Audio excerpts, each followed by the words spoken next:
Great to build. Atletismo en Phoenix Union. At a distance, it looks like a smooth and clean. This is Joseph Explosive with Big Shot. What's up, guys? We are back to our Adobe Premiere Pro for Beginners tutorials. This is video number 2. If you missed the first video, don't worry. Wherever you found this one, you can find the first video. Go get caught up and then join us in this one here. Now, in our first video, we had this. Oh, look, real quick, you might notice video looks a little bit different. It's because I wanted to flex a little. Okay, let me tell the truth. First video was shot in the conference room. I did not arrange for me to have the conference room, so I'm in my studio today using the green screen. But it also shows you something you can do in Adobe Premiere Pro as well. Let's jump into this. Now, in our first video, we already covered this page here. I can open that previous project, or I could just click the name here, and I'm going to go ahead and do that. First thing I want to go ahead and cover, you have these tabs up here. You notice it changes the layout of the workspaces. And you could do this based on, obviously, the title of it, effects. This is more dealing with effects. You could go right over here, work with the effects. But like I said, I have my editing set up this way because it works good. Trust me, you'll see why. But anyways, if you're dealing with coloring, you go ahead and set that up and deal with those. Audio, also have that option. You can get into all the audio stuff here. But anyways, let's go ahead and go back to my editing. I love this, the way this looks here. And I don't have my sequence there, so what I can do is I go ahead and double click, and there's my sequence. This is about where we left off last time. Next thing I want to talk about are the 3 main tools that we're going to be using during this series. Of course, you see a lot more tools here, but I'm only going to work on the 3 primary ones that you would need to use as a beginner. This is our selection tool, we have our razor tool, and then we have our type tool. Now you can just simply click on these icons, or while you're over here in your workspace, you can go ahead and click the appropriate letter, which it'll show you. If you hover your cursor over the icon, it'll show you which letters correspond with the tool you want to use. Type tool is a T, razor is a C, and selection tool is a V. Let's go ahead and cover what these tools actually do. The selection tool allows you to select. You can click and drag to select the media that you care to. This is our blue playhead.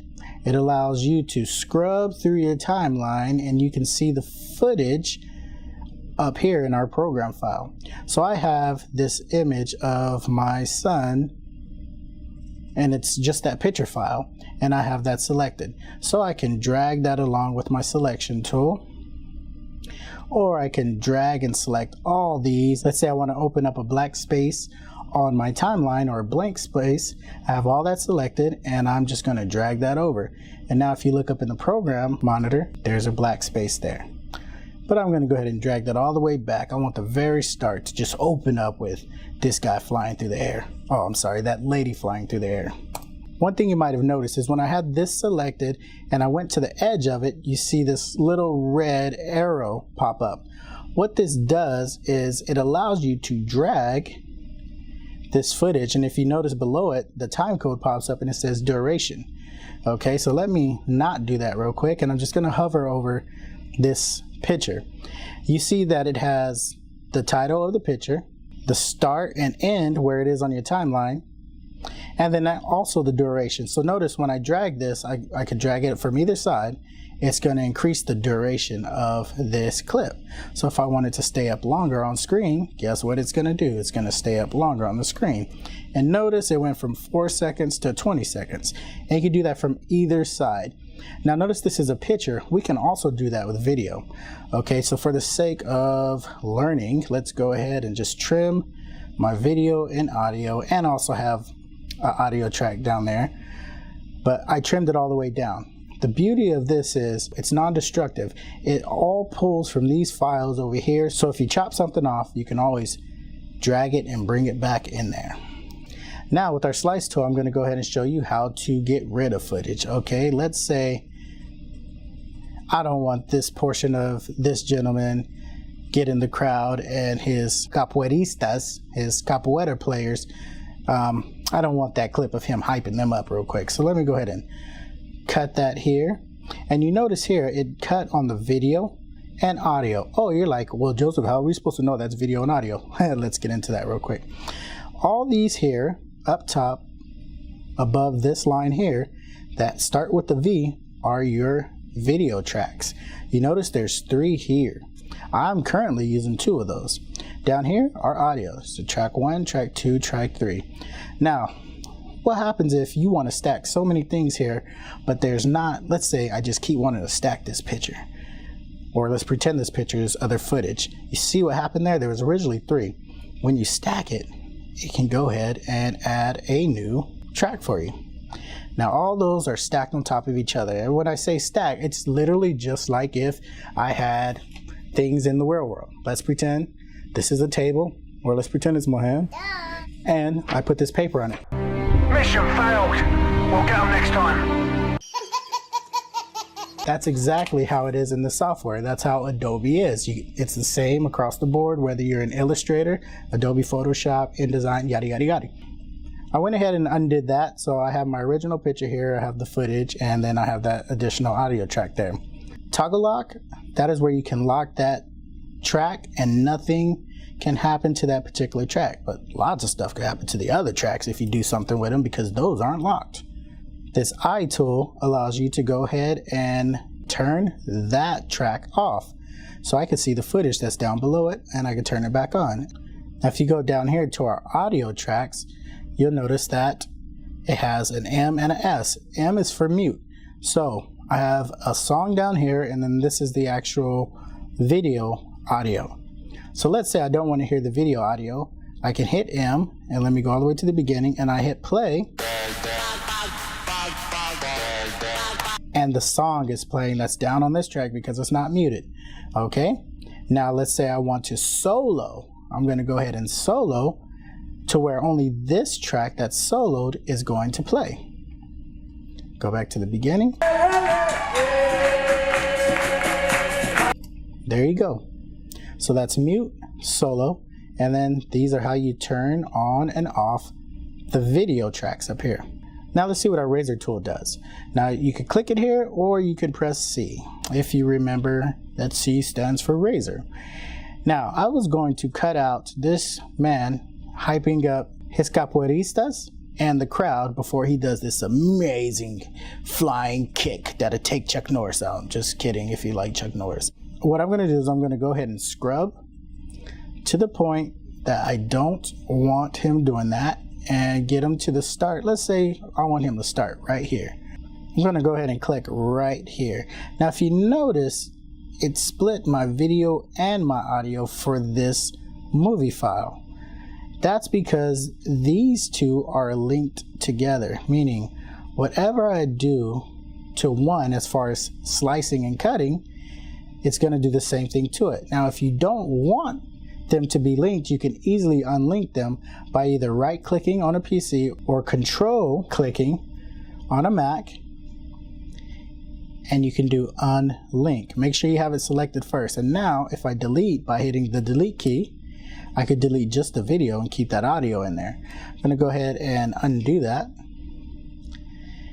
And I'm going to go ahead and relink those. Sometime in the older versions of Adobe, your video clips and audio won't be linked. So you could go in there, highlight both of them, and you can link them back. And now when I select the video, it's linked back to the audio. Now, let's say I don't want this clip right here. Oh, actually I did say I didn't want that clip. So what I'm going to do, I don't like you being a hype man right now. I'm going to go ahead and simply highlight it and hit delete. And now we have a beautiful black space here. Now, if you care to have that space there, that's good. It might be pause for effect or whatever you want to do. But what you can also do is you can hit ripple delete. What ripple delete does is it fills in all these gaps here without throwing everything else off in our timeline. Now if we're editing, let's say we have a whole bunch of slices and cuts down here, and we have other footage and things here. If you just simply drag this over, it might leave a gap or it just might throw things off. What ripple delete does is it allows you to fill in that space and shift every single thing else in the timeline over. Now this isn't going to shift because there's no opening or anything there. So let's go ahead and let's close this up. I'm going to hit Control click on my Mac and do ripple delete. You could do right click on your mouse in a PC and you can hit ripple delete, and it went ahead and did that. All right, and finally I want to show you guys some pretty cool ways to go ahead and bring some of our media here over down into here, but instead of bringing the entire clip and having to edit through and cut and ripple delete all the way through it, there is a different and an easier way to get that more precise, bring in that more precise portion of the footage that you want. So what I'm going to do is I'm going to go ahead and I double click like we learned in the first video, and I'm going to bring in this moon footage. Please don't judge me by this moon footage. I want it to go out, whatever. I'm not even going to tell the story. It's beautiful footage. Being very sarcastic. Okay, so this source panel here, remember I said it's going to make sense why we're going to put that over there. You're going to see. All right, so what I'm going to do is I'm going to double click this media here, my moon footage, because I don't want to bring it down here. I don't want to do that. I don't want the entire clip. It's 30 seconds of looking at the moon. So what I want to do is I want to double click on that footage and look where it brought it. Over here in the source panel. And this here shows up in our program window. All right, so going back to our source panel, you might be like, Joseph, what's so cool about that? Ooh, I see 2 video clips up at the same time. But how does that help me edit? Let me show you real quick. Let's say, for whatever reason, I don't want to start over here. I want this video clip to come in where I begin zooming in, where I'm zooming in on that moon right there. I'm going to go ahead and press I for endpoint. See how it created that little white line there? What that's telling this footage, it's telling it start here. When I bring this footage down here, it's going to start. It's going to trim this whole clip down to that spot. Now let's say I got my zoom in, and right at the end of the zoom, I want to go ahead and edit it there. I'm going to hit O for out. All right. Now here we have a couple different options, or a few different options on how we want to get this footage and audio down here, if we even want it all. So first I'm going to show you how to get the footage and audio. I'm going to go ahead and click and drag on the video and bring it down here. See what it did? It created that, and we put it down on our timeline. So I have that portion, the in and out, right here. And just like before, if I want to increase this, I could go ahead and drag that out. Let's say, oh, I want to get before the zoom in. You could go ahead and do that. But I don't. I want to keep that portion. Another option you have is, let's say you don't want the audio, you could just simply drag the video. Boom. I only got video. And Command Z that, or Control Z. Now let's say I just want the audio. I'm going to bring that down here. And I can also put that on a different track. Now let's say we want to zoom out, or you could zoom really tightly in there. If you're editing audio, sometimes that's important because you want to catch just the start of where it's at. You can put your end point and you can play it, or you could zoom out. What you can also do is you can drag this along here to slide down the timeline. And let's say I just want to take that, all that there.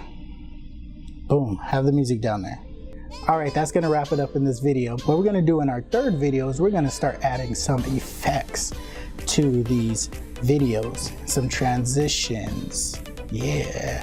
And also, we'll work on a little bit of effects on those audios. So make sure you come back, check us out in our third video in this Adobe for Beginners series. I'll see you then.